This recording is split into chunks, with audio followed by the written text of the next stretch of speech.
We are what we eat. But how many of us know what we are actually eating? How many of us know what food does to the environment before it comes to your plate? How many of you know what food does to the farmer who is producing that food? Do you know? Have you ever thought? How many of you think before eating food about the farmer who has produced it or the fate of the farmer who has produced it? These were some of the questions which grappled me when I was studying my agriculture. After doing my PhD in agriculture, I had a choice. Like every young boy in 90s, I was also very crazy about getting into Indian civil services. After reading the Indian economy, I felt I really understood about the Indian economy reading for an exam. And finally, by the time I got into the services, I was selected for Indian Revenue Service. But I also had a choice of joining as an agricultural research scientist. It was a tough choice. I made my choice to join as an agricultural research scientist. Thought I should continue with working with farmers. But the decision didn't last long. I'll come to that. Before I come to that, let's understand what is our food, what we are eating, how safe is our food. All of you saw this news sometime back. Pesticide residues in soft drinks and bottled water, but forgot the next day. Have you ever thought, how did pesticide residues come into this bottled water or soft drinks? If bottled water and soft drinks had pesticide residues, the water you use to make your tea and coffee also must be having, but we never worried about it. The news is short. The next day we forgot about it. At least this must be in your memory. Noodles having heavy metals. How many of you thought, how did these heavy metals reach the noodles? If lead has to be added to the noodles, probably lead is more costlier than the noodles. So nobody will add it, but it came. How did it come? If the ingredients used to make noodles had the lead, but the atta which you are making to use your chapati, atta which is used to make your chapati also must be having. Or the samosa which you are eating also must be having. Right? But we don't connect the dots. Same is the story when you hear a story about pesticide residues in vegetables. You all got horrified. You all get horrified, but forget it in the evening. We all think food, if you buy in a good place, if you eat it in a good hotel, it's safe. Food is only as safe as it is grown. End of pipe solutions doesn't work. The pesticides which are used in agriculture, less than 1% actually kills the insects. 99% gets into the water, gets into the air, and comes back into your food. We look at it very casually. Everything which is happening around us, we look at it very casually. I'll take an example. While I was taking the lunch, I saw people painting there. What is that? Spray paint. Where does it go? Part of it goes onto the board. Part of it is into the air. You're all eating there. It comes there. We are all educated. We feel we can make connections we never made. And we expect that farmer will make those connections and produce safe food for all of us. I think that's where there is the disconnect between what we observe, what we know, and how we act is the serious problem. It's not only about the pesticides. Do you know the eggs you buy in the market? What is the kind of eggs you buy? They are haploid eggs. Haploid means they are produced without male and female mating together. That's the reason why if you hatch the eggs, they won't make chicken. But how they are produced? They are produced using estrogens. And what happens to those estrogens? When you eat those eggs, they'll come back to you. That's one reason today the puberty in girl child has advanced. The gynec problems in women has increased. The breast development in men has increased. Do you know last year's India Today's survey shows that the largest number of plastic surgeries done in India are to remove breasts in men. We got into that kind of situation where food, which is supposed to be healthy, is creating all these problems. It's not just the pesticides or antibiotics or growth hormones which are used in production, but also how they are processed, You might have heard the story last 1 week, 10 days. She was doing rounds in all the media, artificially ripened fruits. But why fruits are ripened artificially? If all of you want to eat fruits in off-season, how do they do it? How do they do it? If you want mangoes in May, how do you get mangoes? You have to cut unripened ones, ripen it artificially, and sell it. Bananas which are seen uniformly yellow, what are they? They're all carbon ripened. The apples, the shiny apples which you see, what are they? When were they produced? Where were they produced? Do you know? California apples. You get apples from California. Can you keep it fresh? They're coated with wax. Go back to home, take out the apples in your fridge, just scrape it. You'll see the wax. We are eating all that. The watermelons which are red in color today, they're injected with injections. Color, they're injected with growth hormones. The milk which is sold, you might have seen in the news for the last several years, there are reports which says the milk is contaminated with synthetic milk. If you want to have milk at 40 rupees a liter, that's what you get. We want food cheaper. And there is a competition between the companies. They pay low to the farmers. They also contaminate and then get away with that. All brands of milk sold in Hyderabad were found to have contaminated with the synthetic milk. GM foods. How many of you know about this? How many of you heard about this? BT brinjal. To tell you simply what BT brinjal is, when pesticide is sprayed from outside, it damages the environment. Like I said, only 99% goes into the environment, only 1% kills the insect. So a scientist thought, why not we produce insecticide in the plant itself? So plant produces insecticide. So whichever insect eats it will die.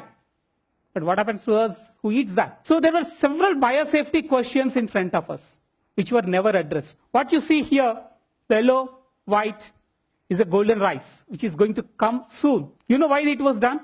They say vitamin A deficiency is a serious problem. So we'll produce vitamin A in the plant. So if you eat that rice, you can have as much as vitamin A as possible. But do you know, vitamin A is a fat-soluble vitamin. So it's not just enough to have vitamin A, but you also need to have enough fat. But if you have that enough fat in your food, you don't need golden rice. In 2005, we came across a farmer in Guntur who was cultivating BT bendi. We were shocked. We said, how did you get it? They said, company gave me the seeds. We went to the company. They said, we are doing a trial. We went to the government. Government said, yeah, they are testing. He said, you are not permitted. It was taken off in 2005. 2013, similarly, we came across a cotton, herbicide-tolerant cotton, which is grown. No permissions. In 2009, when BT brinjal was permitted, there was a public discussion. That was the only time there was a public discussion to introduce whether we need a food or not, and it was banned. Sometimes some wise politicians take better decisions. But otherwise, we would not, by this time, would have been flooded with the GM foods. Today, there is a case pending in the Supreme Court. There is an expert committee appointed by Supreme Court, which said, we don't need this for next 10 years, let's wait. There is a parliamentary standing committee which was appointed. It also said we don't need, but don't know how they're going to come into your plate. Food is not only gives you energy, it's also good for your health. It can treat many of the diseases. Food is a medicine. It can act as a preventive medicine. It can also act as curative medicine. I know many people who are working on treating autism with good food. Many of the problems which you are seeing, obesity, diabetes, blood pressure, all are because of the food which you eat. You need to make a right choice about your food. Second, what food does to the environment? Let's look at the ecological footprints. How many of you seen rice fields? Almost all, right? What comes to the mind when we think of rice fields? Full of water. How much water it takes to produce an acre of rice? 6 million liters. 6 million liters per acre of rice, which is equivalent to 100 families' annual consumption. One family of 5 members eats about a kg of rice a day. which equivalent to a tanker of water, 180 showers. If all of us want to eat rice, more and more water you need in production of rice. We were making a calculation how much one meal of rice in Hyderabad costs on environment. It's probably as big as a Polavaram dam. We need to worry about the ecological footprints. It's not just about water, about the pesticides, about the growth hormones, everything. What agriculture leaves before it comes to your plate. Not just that. What it does to the farmers. The more and more pesticides you spray, insects get resistance, they don't work. First time you spray, second time you spray, third time you spray, fifth time you drink. That's what we are seeing all along. Farmer suicides. And the fallouts of such things is an increasing cost of cultivation, but the prices are not increasing. You know, 1 kg of rice to produce, it costs 2,100 rupees as per the government calculation. But today the price is only 1,400 for farmers. Today, a ton of sugar cane is 2,000 rupees. A ton of firewood is 4,000 rupees. How farmers can live? The policies are also lopsided. Today, average income of 83% of the farmers in this country is only 5,000 rupees. Only 5,000 rupees. So farmers have lost their economic independence. Not just economic independence, physical independence as well. These were the photographs which we have taken, farmers standing in queue for fertilizers, standing in queue for seeds which they can produce, fertilizer which they can make by composting, but they are not subsidized. If you buy from the market, they are subsidized. Lopsided policies from the government. All these have led to farmer suicides. In the last 20 years, 3 lakh farmers have committed suicide. Every day about 48. What is the point in just discussing about the dark side of the picture? How much and what we can do to change the situations? Some of us who are working in agriculture, various institutions came together, and then we started an organization called Center for Sustainable Agriculture in 2004. We started working with farmers, telling them how they can move away from the high external input based agriculture to low external input based agriculture. It was not easy, but what we found is across the country there are wonderful experiences, but all those experiences are caught in ideological frameworks. They don't talk to each other. There are good things, there are bad things, but if they discuss with each other, it would have been good. They never talk to each other. Mainstream institutions never worried about them. So we brought all the practices together, evolved what we call as the sustainable agriculture practices. The first success came in Punukula. Punukula is a village in Khammam district which became completely pesticide free. The village which was spending about 60 lakhs per annum, they completely stopped using pesticides. Agriculture minister came, he said, wonderful, what do you want? He asked farmers. Farmers said, make Andhra Pradesh pesticide free. He was amazed. He said, certainly I'll do, but what do you want? I said, we are happy with what we have, but just change all the agriculture practices. He brought all the agriculture university scientists and Department of Agriculture together to see and then make a change. They said, sir, this is one village, we can't do it. It is not possible. Then came Yanebavi. This is about 80 kilometers from here. Completely organic village. In the last 3 years, more than 10,000 people have visited the village to know how they are doing farming. But this also has not changed anything on the government. But consumers have changed. Many people started understanding what is good for them. This is an advertisement which Hindu uses for itself. This is a village called Dorli. Dorli is in Varda. After Telangana, you hear a lot of suicides from Varda. In 2005, the village was put up for sale. Farmers decided we can't do farming. They have put up the village for sale. We went there in 2006. We said, can we start working together? Today, all of them have repaid their loans. All of them are back to farming. It's possible. It's possible. It's possible. All examples are in front of us. We started also working with the women self-help groups in Andhra Pradesh.